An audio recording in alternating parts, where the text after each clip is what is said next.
Define কৰি দিছোঁ, মই কৈ দিছোঁ, মই সংজ্ঞাবদ্ধ কৰি দিছোঁ। আপোনালোকে লক্ষ্য কৰিছেনে নাই নাজানো, বেলেগে কি কৈছে মই নাজানো, কিন্তু মই একদম ডিফাইন কৰি দিছোঁ, মই সংজ্ঞাবদ্ধ কৰি দিছোঁ যে জুবিন গাৰ্গৰ ন্যায় মানে হ'ল কি?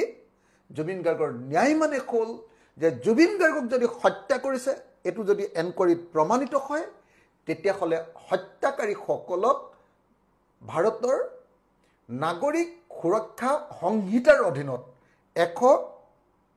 103 নম্বৰ ধাৰাৰ অধীনত তেওঁলোকক ফাঁচি দিব লাগে।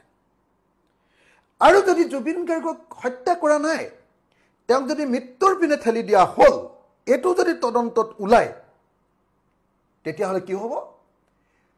তেতিয়াহ'লে তেওঁলোকক যাৱজ্জীৱন কাৰাদণ্ড দিব লাগিব। আপোনাৰ এইটোৱে হ'ল জুবিন গাৰ্গৰ প্ৰতি প্ৰকৃত ন্যায়।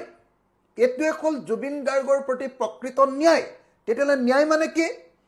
BNSS 2023 ছেকশ্যন 103 অধীনত হয় ফাঁচী কাঠত ওলমাব লাগে, মৃত্যুদণ্ড দিব লাগে, নহ'লে 105 অধীনত কি কৰিব লাগে?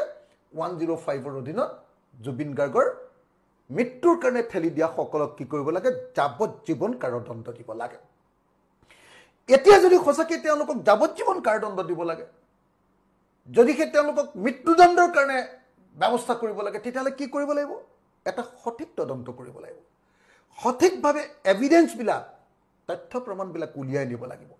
সঠিকভাৱে ষ্টেটমেণ্টবিলাক ল'ব লাগিব আৰু সঠিকভাৱে ডকুমেণ্টছবিলাক, CCTV ফুটেজৰ পৰা আৰম্ভ কৰি সকলো ডকুমেণ্টছবিলাক উলিয়াই আনিব পাৰিব লাগিব। সেইটো কেনেকৈ কৰিব পাৰিব? সেইটো কৰিবৰ কাৰণে ভাৰতৰ BNSS 2023 কেইটামান ধাৰা আছে। 1 নম্বৰ, এইটো কৰিবৰ কাৰণে ভাৰত চৰকাৰৰ অনুমতি, আগতীয়া অনুমতি লৈ এই কেছটো চলাব লাগিব। তাৰ কাৰণে ছেকশ্যন 208 আছে। ছেকশ্যন 112 লিখি থোৱা আছে যে যদিহে বিদেশত ক'ৰবাত তদন্ত কৰিব লাগে, বিদেশত তদন্ত কৰিবলৈ হ'লে কি কৰিব লাগিব? লেটাৰ অফ ৰিকুৱেষ্ট পঠিয়াব লাগিব বিদেশখনলৈ, সেই দেশখনলৈ। কিন্তু সেই লেটাৰ অফ ৰিকুৱেষ্ট পঠিয়াব লাগিব কাৰ জৰিয়তে? কোৰ্টৰ জৰিয়তে। যদি কোৰ্টৰ জৰিয়তে নপঠিয়াই অকল আমাৰ CID বা আমাৰ SIT যায়, তেতিয়াহ'লে কি হ'ব? যেতিয়া কোৰ্টৰ কেছটোত যেতিয়া আৰ্গুমেণ্ট হ'ব, আৰ্গুমেণ্টৰ সময়ত সেই যিবিলাক তথ্য প্ৰমাণ আনিব, সেই তথ্য প্ৰমাণবিলাক কেতিয়াও গ্ৰাহ্য নহ'ব। কেলে? কাৰণ আইনসন্মতভাৱে সেই তথ্য প্ৰমাণবিলাক অনাটো নবজাব। তৃতীয়তে, আপোনালোকে সকলোৱে জানে যে যদিহে বিদেশত এই ঘটনাটো ঘটিছে, সেই বিদেশত ঘটিবলৈ হ'লে তাত ছিংগাপুৰৰ কিছুমান নাগৰিক জড়িত হৈ আছে, যেনেকৈ জাহাজখনৰ কেপ্টেইনজন, উদাহৰণ এটা দিছোঁ। সেই জাহাজখনৰ কেপ্টেইনজনক ধৰি আনিবৰ কাৰণে বা মাতি আনিবৰ কাৰণে ভাৰতৰ BNSSৰ কোন ছেকশ্যনত লিখি থোৱা আছে? ছেকশ্যন 114। 114ত কৈছে যে বিদেশৰ পৰা কোনো এজন অভিযুক্তক আনিবৰ কাৰণে ন্যায়ালয়ৰ জৰিয়তে সেই দেশলৈ নটিচ পঠিয়াব লাগিব বা লেটাৰ অফ ৰিকুৱেষ্ট পঠিয়াব লাগিব, আৰু ন্যায়ালয়ৰ জৰিয়তে পঠিওৱা ৰিকুৱেষ্টৰ জৰিয়তে মানুহজনক ধৰি আনিলেহে সেইটো আইনসন্মত হ'ব। কিন্তু এতিয়ালৈকেতো সেইবিলাক কোনো ব্যৱস্থা কৰা নাই। আৰু আটাইতকৈ ডাঙৰ কথা, একদম আটাইতকৈ প্ৰত্যেকজন অসমীয়া মানুহে যি জুবিনৰ ন্যায় বিচাৰিছে, প্ৰত্যেকজন মানুহে বুজি উঠা দৰকাৰ, যিসকলে জুবিন গাৰ্গ ডাঙৰীয়া বা জুবিন দাৰ ন্যায় বিচাৰিছে, তেওঁলোকে জানি লোৱা দৰকাৰ, ভাৰতীয় আইন অনুসৰি কোনো এটা হত্যাকাণ্ড, কোনো এটা মৃত্যুৰ ঘটনাত যদি ন্যায় দিবলৈ হয়, প্লেচ অফ অকাৰেঞ্চত গৈ তদন্ত কৰিব লাগিব।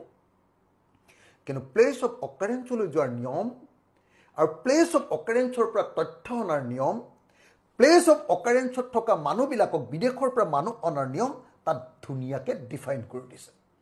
চৰকাৰে এইবিলাক একো নকৰাকৈ কেৱল আৰু কেৱল মানুহক দেখুৱাবৰ কাৰণে কিছুমান কাম কৰিছে, যাৰ ফলস্বৰূপে মই আপোনালোকক স্পষ্টকৈ ক'ব পাৰোঁ যে জুবিন গাৰ্গে কেতিয়াও ন্যায় নাপায়, জুবিন দাই ন্যায় নাপায়, আমাৰ মৰমৰ জুবিন দাই কেতিয়াও ন্যায় নাপায়। মই আপোনালোকক গেৰাণ্টি দি দিছোঁ যে এই বিজেপি চৰকাৰে যিকেইজন অপৰাধী, যিকেইজন অভিযুক্ত, তেওঁলোকক কেৱল আৰু কেৱল ইলেকশ্যনৰ দিনটোলৈকে তেওঁলোকক জেল হাজতত, জেলতো নহয় হাজতত ৰাখিব, জুডিচিয়েল কাষ্টডিত ৰাখিব, ন্যায়ালয়ৰ অধীনত ৰাখিব, আৰু তাৰ পাছত যেতিয়াই হিয়াৰিং হ'বলৈ আৰম্ভ কৰিব, তেতিয়াই তেওঁলোক ওলাই যাব আৰু তেওঁলোকক কেতিয়াও তেওঁলোকক জেলত ভৰাব নোৱাৰে কাৰণ তেওঁলোকে একুইটেল বা খালাচ পোৱাটো খাটাং কাৰণ আইনসন্মতভাৱে এই তদন্ত আগবঢ়া নাই সেইকাৰণে আমি বাৰম্বাৰ কৈ আছোঁ যে আমাক জুবিনদাৰ ন্যায় লাগিব